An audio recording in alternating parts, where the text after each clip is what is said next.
d'abord, merci. Merci d'être venus si nombreux, que ce soit en visio ou en présentiel, pour tous ceux qui ont eu le courage de se déplacer. On a nourri au GPF un projet extrêmement ambitieux aujourd'hui. Et ce projet, c'est effectivement de parler carrément du polyhandicap. Le polyhandicap, je ne vous apprends rien. Vous le savez tous parfaitement, que vous soyez professionnels ou parents, chevronnés ou débutants, c'est tout de même quelque chose d'extrêmement déconcertant, compliqué, surprenant et pour tout dire, exceptionnel et merveilleux. Et ça, c'est évidemment non seulement la parole du GPF, mais c'est aussi, bien sûr, une parole de parents.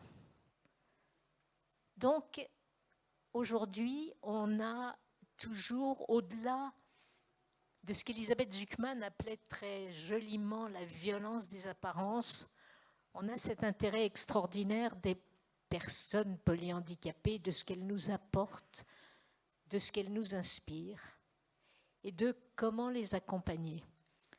Une autre grande dame du polyhandicap, qui était Marie-Claude Fabre, disait « Avant de savoir comment il faut faire les choses, il faut réfléchir à ce qu'il faut faire et pourquoi il faut le faire. » Donc c'est à ça qu'on vous invite ce matin. On a appelé ça « Penser le polyhandicap ». Mais vraiment, de temps en temps, il faut s'asseoir pour réfléchir. Sauf moi qui réfléchis debout, mais c'est autre chose. Et donc, je ne vais pas vous parler plus longtemps parce que je suis moi-même extrêmement impatiente d'entendre les intervenants de ce matin, qui sont justement des intervenants sur comment on pense le polyhandicap, comment on pense l'accompagnement du polyhandicap.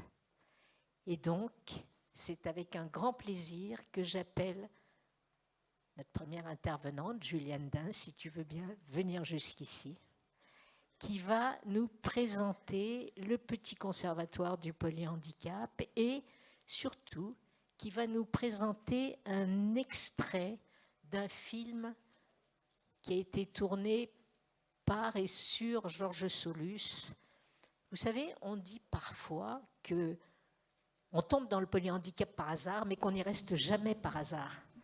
Et vous allez voir effectivement cet extraordinaire cheminement qu'a fait Georges Solus depuis le moment où il est arrivé par hasard et sa conclusion que je vous laisserai apprécier.